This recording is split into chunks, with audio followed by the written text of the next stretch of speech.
The rancher came for a rifle, that's all.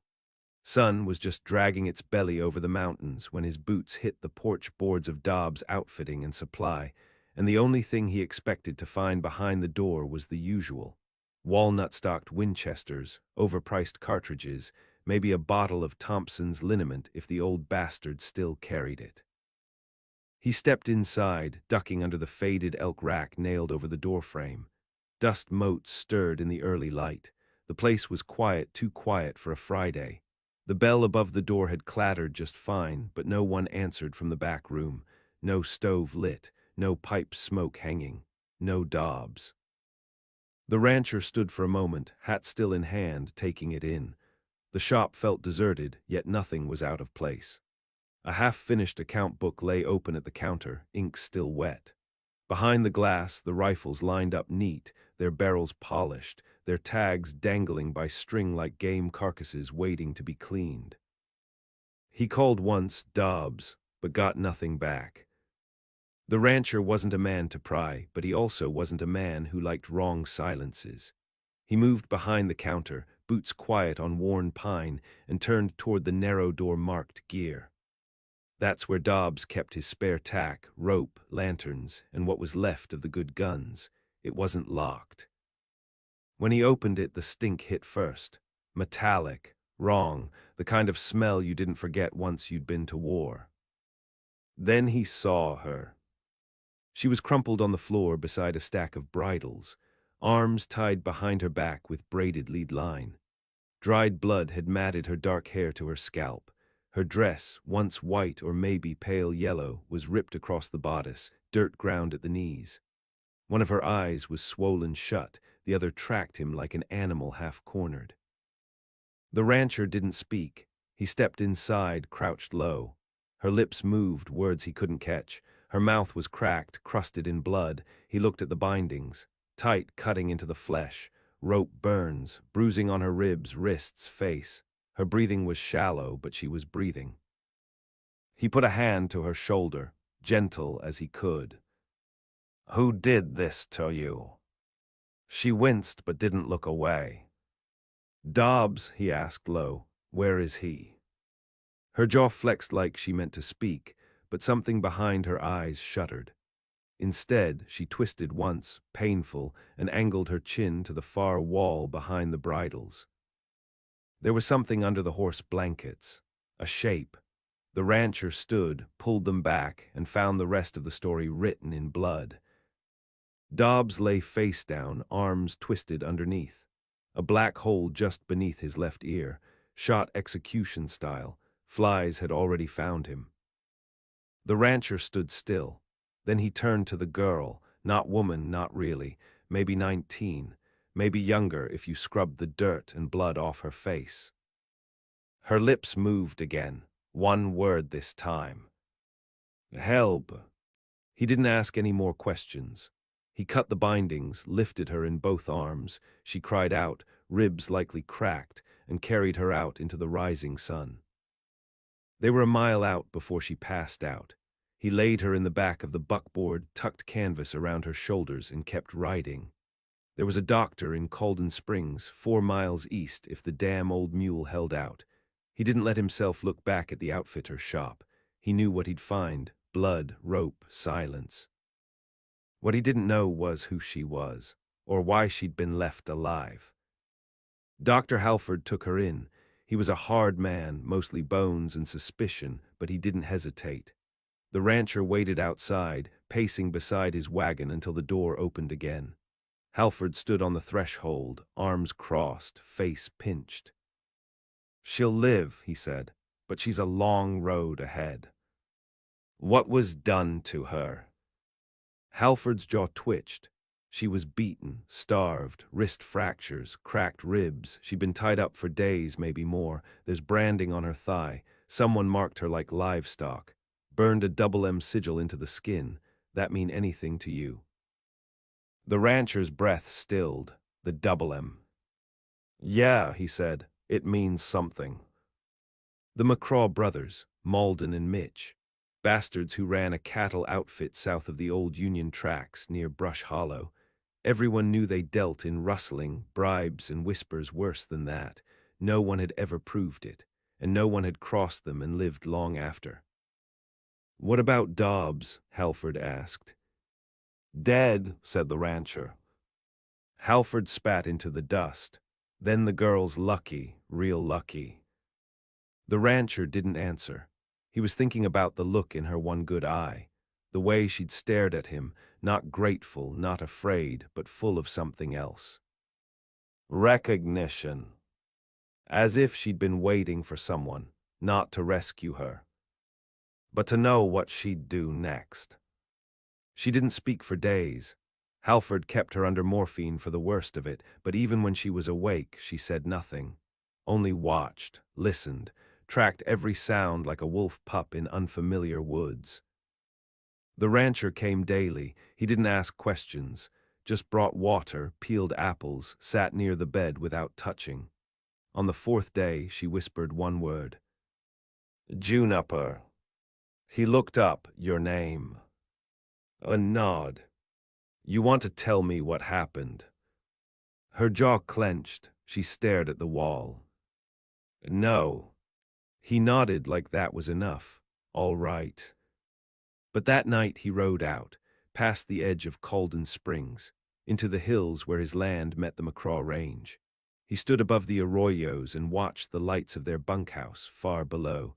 4 riders moved near the cattle pens. One of them laughed, the sound carrying like a crow call in the wind. The rancher stood there until the moon rose. Then he turned back toward town.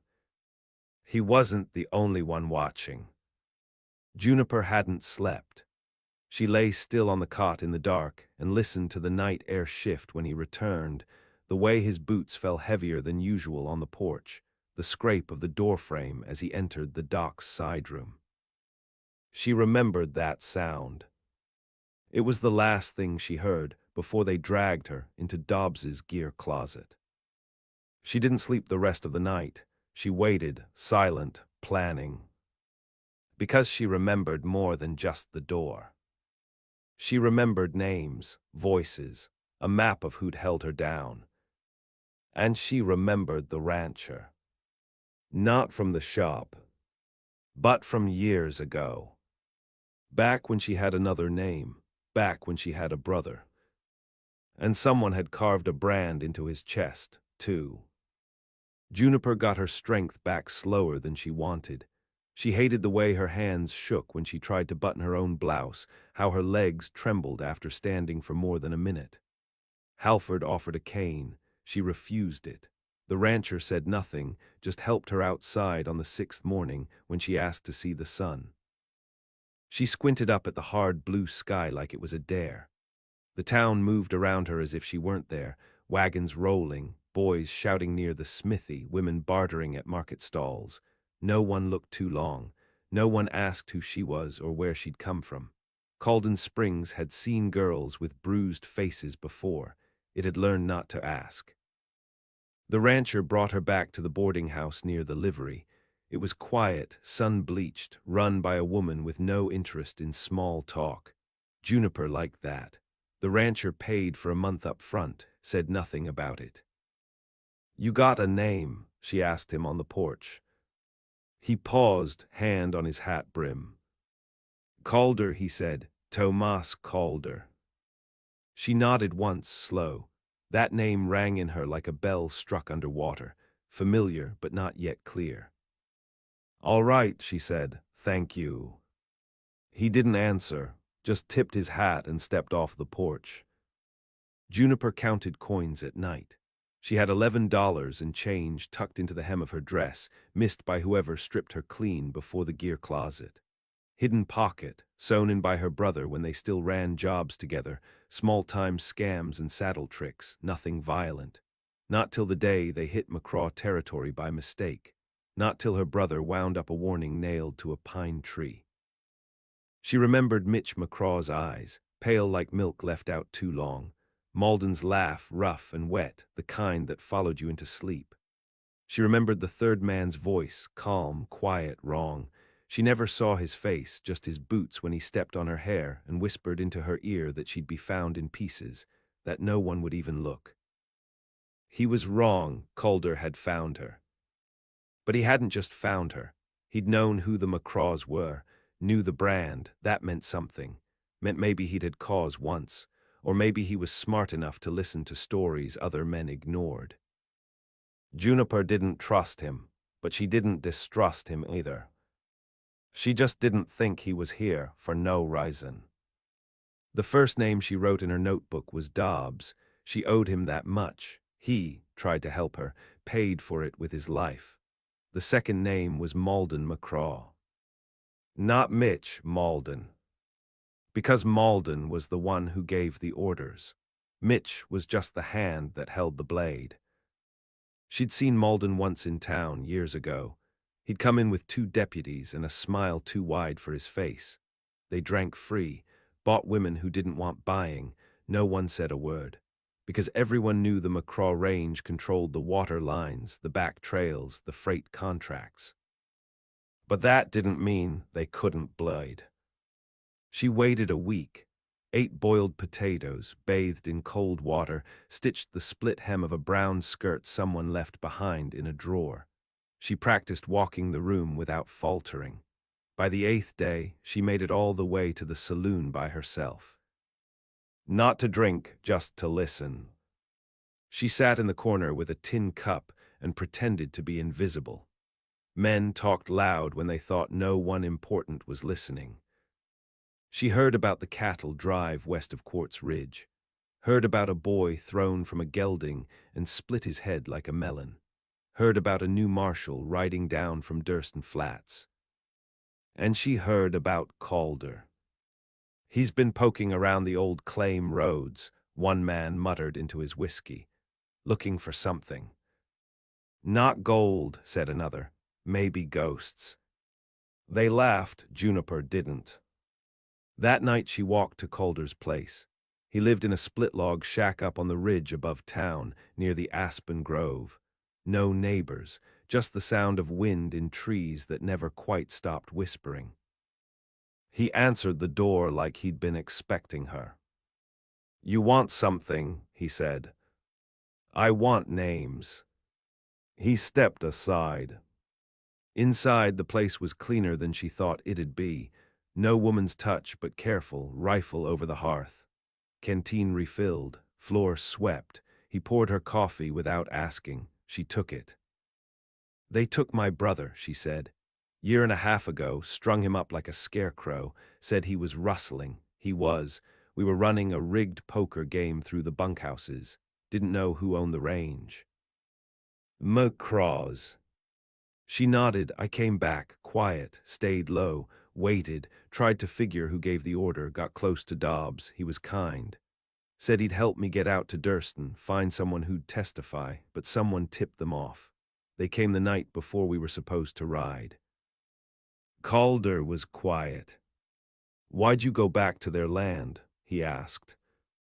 "I wanted to see the house, Malden's place, just once, so I'd know where to go when I came back with fire."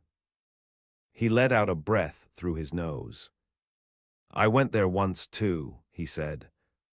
Juniper looked up. "They killed my wife," Calder said. "Years back, claimed she'd stolen from their supply wagons. She hadn't. She'd seen something she wasn't supposed to. That's all it takes." Juniper's jaw tightened. "You got names?" she asked. He nodded, walked to the hearth, pulled a ledger from beneath the floorboards. Inside were columns, names, crosses, tally marks, notes, handwriting as sharp and angry as a scar. "They use 3 men to do the worst of it," Calder said. "Malden gives the orders. Mitch does the gut work. The third is harder, no name, just goes by Cobb. Used to ride with Confederates down in Arkansas, real quiet, likes knives." "That's the one who whispered to me," Juniper said. "Didn't see his face, just smelled molasses on his breath." Calder flipped through the book. "Then this is him." He turned the page. There was a sketch, rough but clear. A face partly in shadow, beneath it one line. "Cobb, mule thief, knife hand, known to gut women. Last seen near Timberline Creek." Juniper stared. "How many names you got in that book?" she asked. "Too many," Calder said. "Too many crosses." "What's your plan?" He looked at her then, not like a wounded man, not like a rancher. "Like a soldier.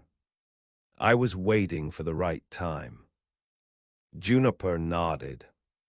"Well," she said, "I'm ready now." Calder didn't smile, but he reached for the rifle leaning in the corner and began to check the sight. The sun dropped low over the ridge, and the wind through the trees began to hum. It wasn't a hymn. It was something older. They left before dawn, no words, no breakfast, just the creak of saddle leather and the rustle of canvas-wrapped rifles. Juniper rode a bay gelding Calder had broken himself, calm and sure-footed on loose shale. He offered her his spare Henry repeater. She slung it across her back without comment. The plan wasn't revenge. Not yet. It was reconnaissance. The McCraw spread was too big to burn down with one match. They had 40 men scattered across 3 bunkhouses, plus 2 enforcers on payroll and another dozen sharehands who didn't ask questions so long as their coin came on time. Malden lived in the main house, a redstone thing lifted off a Carolina plantation blueprint, complete with porch pillars and a polished brass bell to call in the boys for dinner. But Juniper wasn't looking at the house. She was looking at the outhouses, the tool shed, the farrier's lean-to. Because men let their guard down in ugly places. No one guarded the ash pile. They crept in from the east, past the hog pens and the orchard. Juniper wore a scarf over her face and a slouch hat tilted low. Calder had stripped his coat and dusted his clothes in limestone to dull the color. They looked like drifters. That was the idea. They reached the outer fence before noon and watched from the shade of a cottonwood grove. She saw Mitch first. He was out back, laughing with 2 others, a jug in one hand and a bloodied branding iron in the other. There was a yearling bawling nearby, hobbled and wild-eyed. Mitch liked to brand things himself, always had. Juniper didn't flinch. "Not today," Calder said under his breath. "I know," she answered, but her fingers tightened on the rifle's grip. They waited another hour, watched the change in patrols. 2 riders came in from the south with dust trails behind them. One of them limped. The other had a stitched-up cheek and a sawed-off hanging loose under his coat. Calder pointed. "That's Cobb." Juniper's breath hitched. That coat, the hunch, the boots, something primal stirred behind her ribs. "I remember his voice," she said. "Smooth, like a preacher at a hanging." They didn't shoot, not yet. Instead, they watched where Cobb went, into the farrier's lean-to, then toward the main house. He spoke to no one, just walked with that same limp swagger rhythm, like his bones had never healed right after a war no one remembered anymore. Juniper marked every step, every gesture. She memorized the angles of approach, the blind spots near the root cellar, the stretch of open land between the bunkhouse and the eastern fence. When the sun began to dip, they turned back. "Tomorrow?" she asked. Calder shook his head. "Too soon, we need time." "For what?" "To pull the others." She stopped walking. "What others?" Calder didn't look at her, just kept on riding. "You think we're the only ones with blood to answer for," he said. They camped that night on the riverbank near Dry Ridge Crossing. The fire was small, hidden in a ring of stones. Calder brewed coffee, strong and bitter.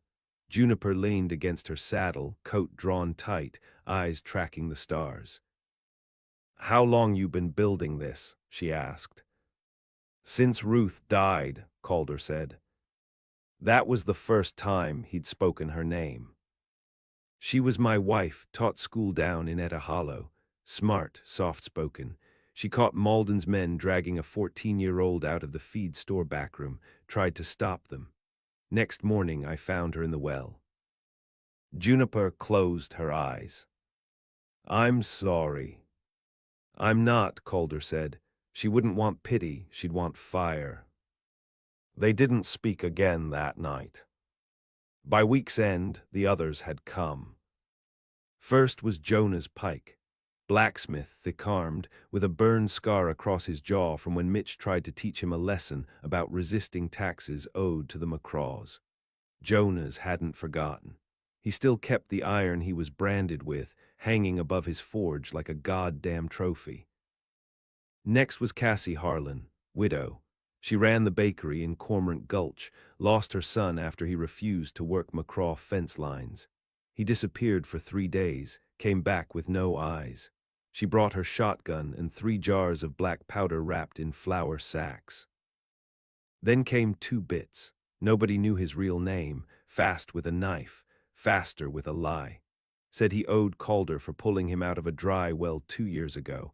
Said the McCraws shot his sister in the belly for smiling at the wrong man. Juniper watched each one arrive. She said little. But when she spoke, they listened. Something in her quiet told them she wasn't just along for the ride. She had seen the inside of the beast, and she remembered the taste of its teeth. They met in an abandoned barn east of the tracks. Calder laid out maps and sketches, guard patterns, supply runs, the bunkhouse schedule, where Cobb slept, where Mitch drank, where Malden kept the ledger he thought no one knew about. That's the target, Calder said, pointing to the safe. Everything they've done is in there, names, routes, bribes. If we get it out, even the marshal in Durston can't ignore it. They'll never let us close, Cassie said. Juniper nodded. Then we don't go in through the front. She pointed to the service shed. They don't lock it. I saw Cobb go in without a key. There's a crawl space beneath it, small enough to slip a person through to the foundation if we come in from underneath. They won't see it coming, Two Bits grinned. No, Juniper said, they won't. It began 2 nights later.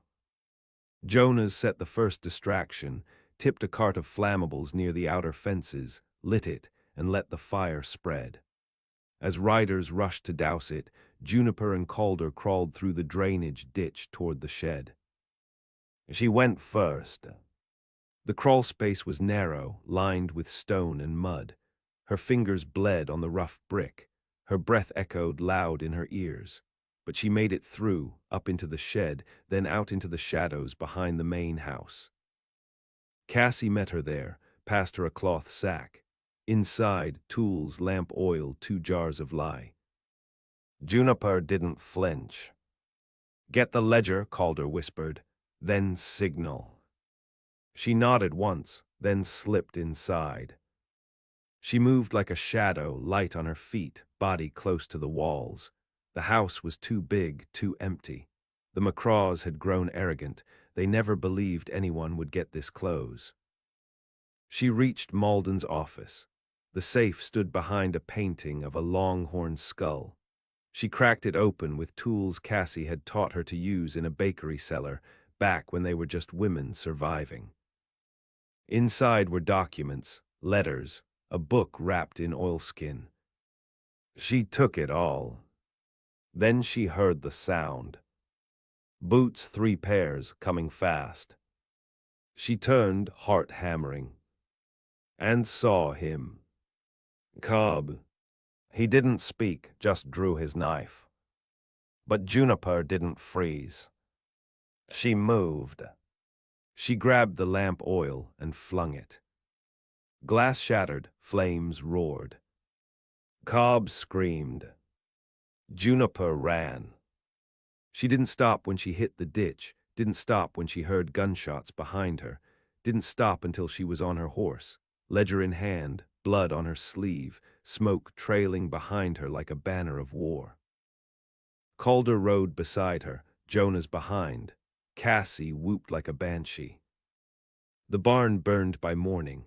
Half the McCraws' ledgers gone. Cobb didn't die.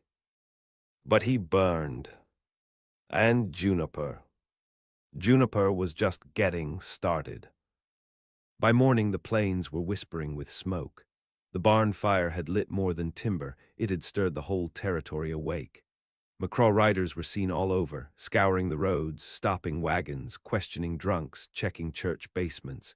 No marshal rode out. Not yet. Too many pockets lined with McCraw coin. But even paid silence had limits when the wind changed direction.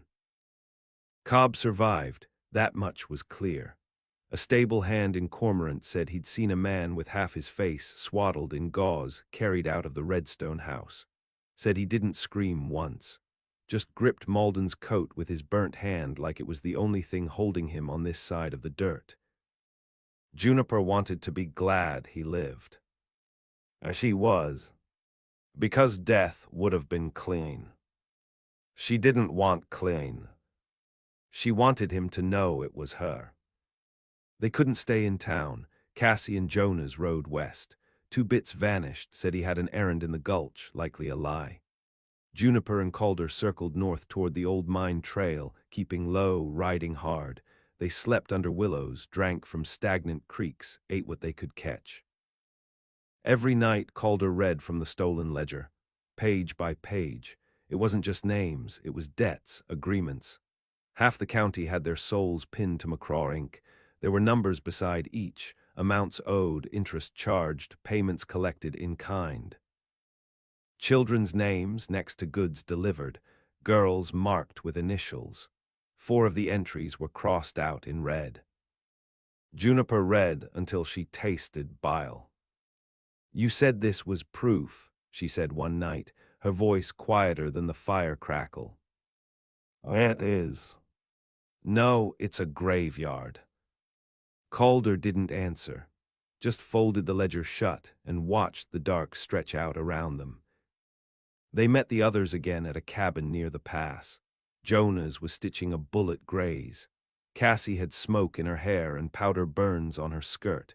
Two Bits was there too, but his eyes were colder than before. "They're paying bounty now," he said. $10 a name, 20 for mine."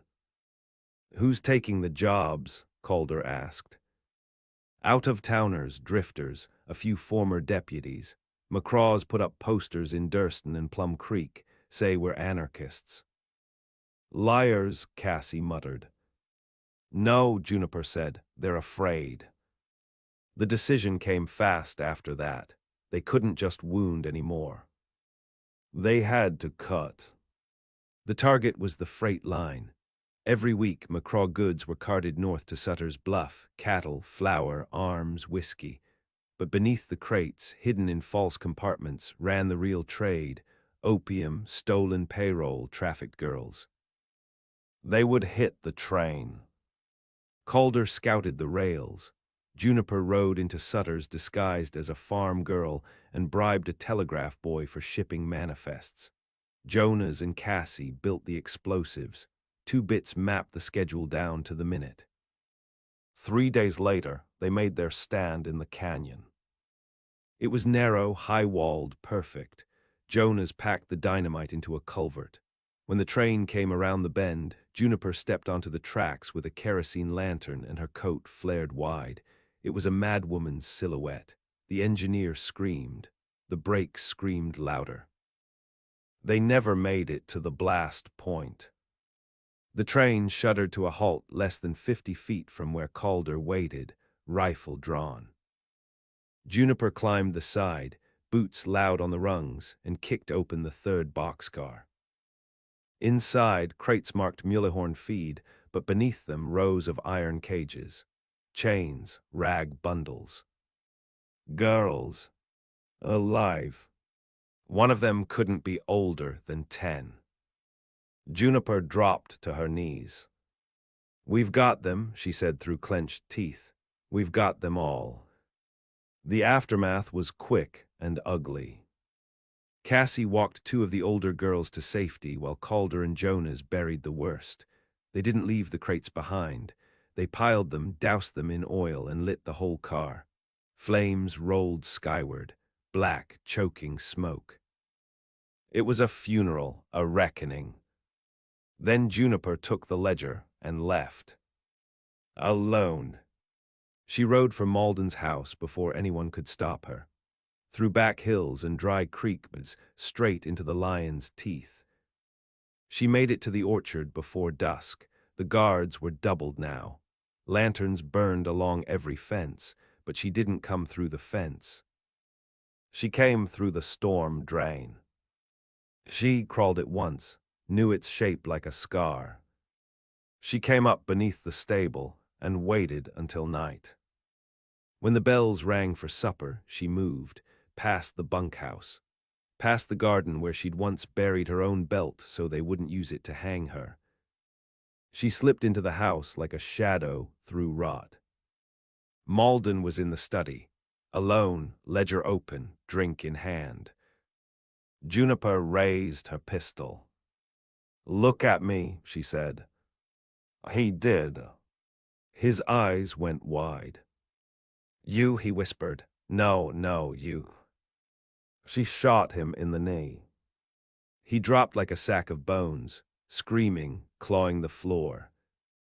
Juniper stepped over him, calm, measured. "You branded my brother," she said. "Called him a thief. You let Mitch gut him in front of me. You had Cobb hold me down." "You were nothing," Malden gasped. "No," she said. "I was the one you should have killed." She emptied the second shot into his throat, the last into his ledger. Then she walked out. The guards never saw her. By the time they found Malden's body, the study was ash and the safe cracked open. She left her name on the wall, carved in blood. Juniper. They would never forget it again. The fires burned for 2 more days. They said it was lightning that struck Malden's house, that something in the grain stores caught and fed the blaze, but no one in Calden Springs believed that. Not really. Not after the train. Not after the girls. Not after the way Mitch McCraw rode into town 3 days later, drunk and half-mad, screaming for blood with a preacher's fury and a butcher's grin. He had Cobb with him. Or what was left. Cobb's face was twisted now, melted into a single warped grimace, the skin drawn tight over bone where the fire had eaten him. He wore gloves to hide the grafts, but Juniper didn't need to see his hands to know they trembled when he walked. They posted up in the saloon, turned it into a fortress. Broke chairs, boarded windows.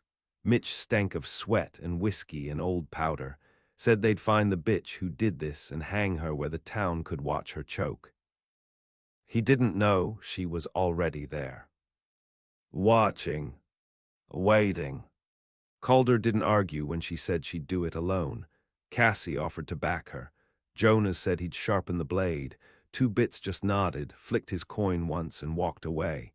He knew they all did. This wasn't justice anymore. It was the end of a story only she could finish. So she walked in. Middle of the day, sun glaring off the windows. She wore her brother's old coat and the boots she'd taken off a dead McCraw rider last winter.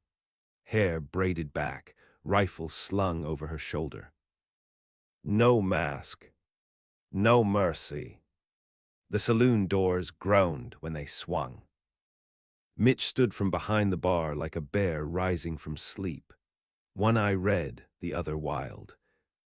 "Well," he said, smiling with yellow teeth, "the rat comes to the cat."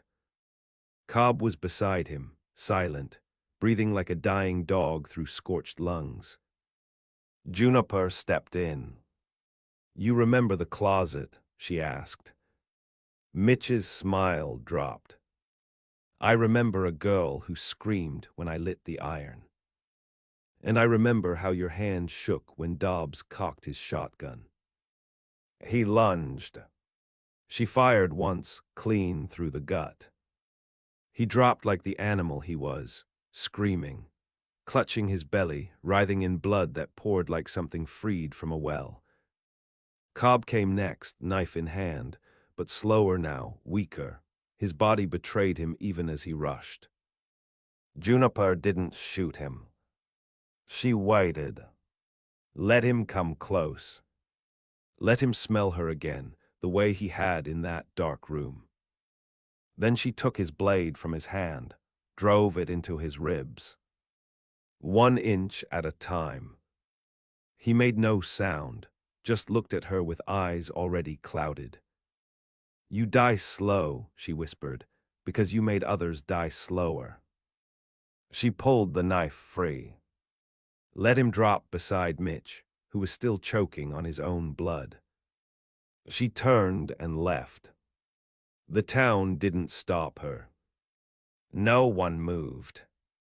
By dusk, the saloon was empty. Cobb and Mitch lay cold, their names already being erased from the stories the town told itself. Malden's fortune was gone. The freight lines were shut. The ledger, copied and mailed, sat in the lap of 3 county judges who suddenly found their silence expensive. Cassie rebuilt her bakery. Jonas opened a smithy on the far edge of town. 2 Bits disappeared again, his name whispered around the poker tables in towns that still remembered what happened when justice came in boots and a woman's eyes. And Calder. He left his shack and took up a stretch of land near Juniper's cabin, never said much, never needed to. Sometimes she saw him at dusk, standing on the ridge, watching the wind move through the grass like something alive. She didn't go to him. Not often. But when she did, they didn't speak about the past. Because some things were done. And some things lived only in scars. Juniper planted a tree above the ridge, wild plum, crooked, stubborn. It took root in hard soil. Every spring it bloomed. Small white flowers, quiet and defiant. Like a name carved in blood on a wall no one could paint over.